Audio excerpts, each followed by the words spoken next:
So are interest rates going to finally be done? Are we going to stop seeing raising interest rates? Well, that's what I want to address today. And by the way, at the end, I'm going to give you my own prediction of what I think will happen that most aren't expecting. So the real question is, are the Feds going to keep raising interest rates or is it going to stop finally? So I actually pulled up an article here recently from there's been several Fed presidents coming out, and most of them are still saying we're going to keep raising rates. Now, it's funny because on Wall Street, everybody keeps saying, no, this is getting to the end. Finally, we're getting to everything being under control. It's good. Well, guess what? Not everybody seems to agree on that. So let me show you here. Like I said, the article here talking about Fed's Wallers. This is on Yahoo Finance. I don't support stopping rate hikes until inflation cools. Common thing we've heard for a long time, isn't it? Going back to May 18th, this is what Christopher Wallace said. He says he doesn't think the Fed should stop raising interest rates until there's evidence of cooling. His quote is, I do not support stopping rate hikes unless we get clear evidence that inflation is moving down towards our 2% objective. He said, whether we should hike or skip at the June meeting will depend on how the data comes in over the next 3 weeks. Well, no kidding. This is the common response you get. What's interesting is really like what he keeps saying, right? Because they all have been saying this. They're all kind of this united front of once we see inflation cooling, and especially with the data coming out, then we'll stop hiking rates. As you know, right now it's at 5.25%. They say it's between 5 and 5.25, but for us as consumers, we see that prime rate is always 3% more than the federal funds rate. So we see prime rate at the banks at 8.25% because we're being charged. Well, they're being charged 5.25 in this case, right?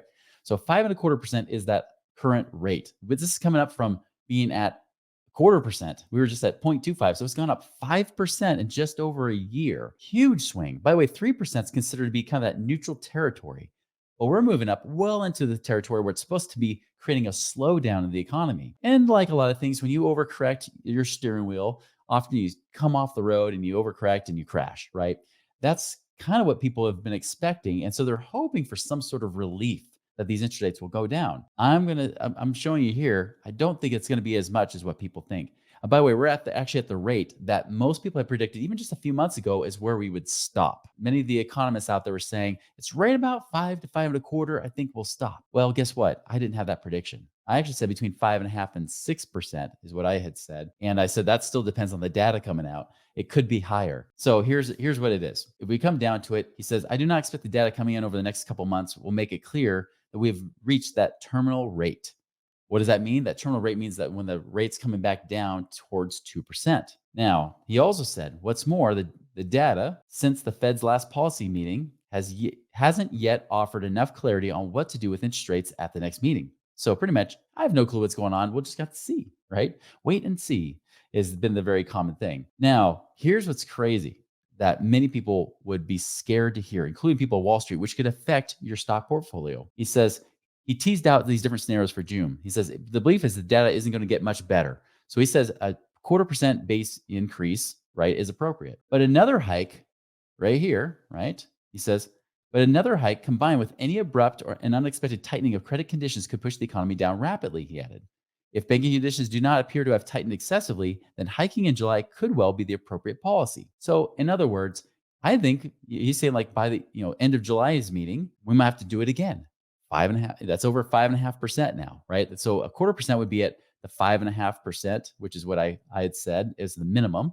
Then he's saying it might even go up more. Maybe it'll go up to 5.75%. A factor here, he says, if banks tighten credit, then maybe we won't do it so much. Because right now, banks are still lending money. They haven't been backing off too much. We haven't seen like the repeat of the last recession where banks got so tight, they stopped lending money that things just came to a screeching halt. People couldn't keep transacting business the way they did. They couldn't keep buying properties and expanding and growing the way they had done. And when banks tighten their credit, essentially when the money supply tightens, that's when people tighten as well. They tighten their own pocketbooks and they start shrinking. And that's when we start to see economic slowdowns versus economic expansion. Well, that's what they're pointing to here. Now, he keeps talking about this, but here's one key one right here. He says, first, he says core goods prices, which were among the biggest factors that drove the escalation in inflation the past 2 years, aren't slowing or retreating as much as he thinks is needed to get inflation down. Just recently, in fact, just this week as I'm doing this is May 24th, it's the same day as this article. Just recently, they came out with the data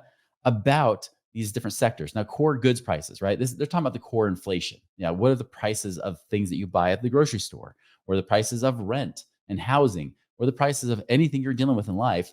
They factor in this core inflation. Now, although it's come down from what it used to be much higher, it's come down on their numbers. It's still higher than their target that they're going for. Furthermore, just yesterday, I was reading about the different sectors, right? The manufacturing sector, for example, although that's started to slow down, retail has not. Retail and hospitality, specifically, if you're dealing with travel, like hotels, airlines, those kind of things, those have actually been going up. Those service sectors are actually increasing right now. They're exploding.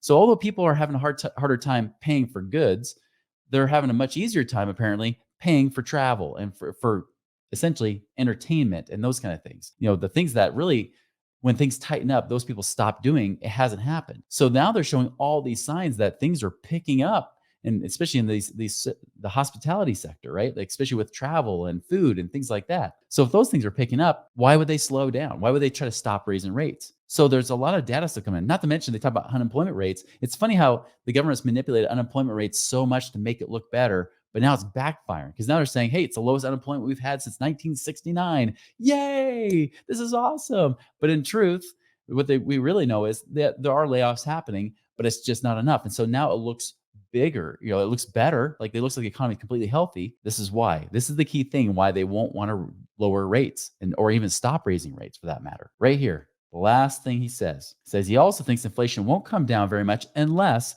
average hourly earnings slow down from a level of 4.4% in April to a pace closer to 3%. People are still getting raises.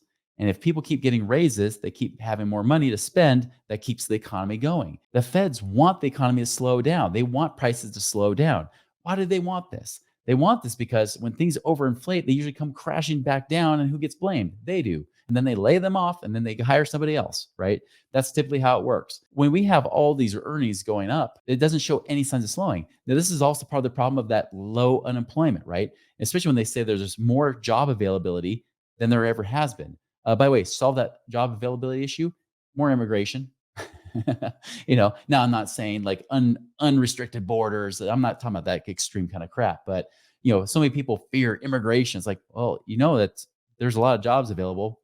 Get them to fill it. Somebody's got to do it. Otherwise, we're going to outsource to another country anyways. We have job positions to fill. I know this from being a business owner. I'm just going to look outside the country regardless. And then people won't get hired in the US because they're too busy or they're just have too high expectations of what they think they could be earning. Okay, great. Well, I'm going to hire somebody in Venezuela. Thank you. That's kind of what's going to happen here.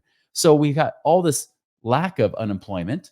And so as a result, why would they slow down the rates? Things are going to keep going up until they can see signs that it comes down. And what we've heard Powell say even last year, he said, I'm not going to slow it down until I see that the rates are higher than the inflation being reported. We're still not quite there yet. We're getting closer, but they got to see those rates come up higher than what they see the inflation numbers coming out. Coming back to my predictions, right? And what I think that the rates are going to keep going up at least two more times. I agree with him until July. Now, I could be wrong. There's the debt ceiling issue we have to deal with, right? And if things do go really south with that, that could actually cause credit markets to tighten in the banks. It could also cause a lot more unemployment, which would actually give the feds what they were looking for. Unfortunately, it's not what we're looking for because if that gives them what they're looking for, they'll say, okay, now we'll stop raising rates. Doesn't mean they'll lower them. I have a lot of friends in real estate that I think they're a little bit overly optimistic about the markets. They think, oh, they're going to raise rates and then they'll overcorrect and then they'll lower them. That is possible. They could overcorrect. And I think they have that habit of doing that. But to lower them back down to where they were, not happening. I don't think we're going to see this whole 0 to 0.25% federal funds rate. That's just not going to happen. What we're really going to see is we're going to see that the fact that rates are going to go up, they're going to keep climbing up higher than what Wall Street expects, causing stocks to go down some more and cause them to create more fear. And then instead of lowering the rates like everybody expects, they're going to keep them there. Further freaking out Wall Street because they're going to realize, oh, this is actually going to be a longer term thing. This is actually going to restrict the ability for America to grow, especially corporate America, and that's going to restrict the valuations of those stocks. So you're going to see retirement accounts affected. You're going to see another real estate market coming down, and you're going to see those rates going higher than they expect. I know that's not the popular thing to say right now, but it's going to happen. And even if they do stop because there's some crazy other things happening with the banks, especially if they either tighten credit really quickly because there's bank failures or because the US government's defaulting on their payments to their treasuries and things like that, that's an issue. That's even bigger issue, in fact, than what I just mentioned. That could cause a lot more things to happen. they're already predicting the stock market could cut itself in half. You could lose about a half of your retirement account because the market's already double the valuation it should be. So imagine what would happen if you lost half your retirement account right now. So what does that mean? That means interest rates, expect them to go up. That's my prediction. It does mean I also expect certain markets to start going down. This could even mean real estate in certain markets. That could even mean real estate could go down. Cool thing is, if you watch some of our other videos, you'll find out even if real estate market values go down, you could still be making money in real estate. So, anyways, I'd love to hear your thoughts. What do you think? Do you think rates will keep going up? What do you think? Where do you think they'll stop? Or will they stop? So put those comments down below. Love to hear your thoughts. Let us know. By the way, like and subscribe if you haven't done so already.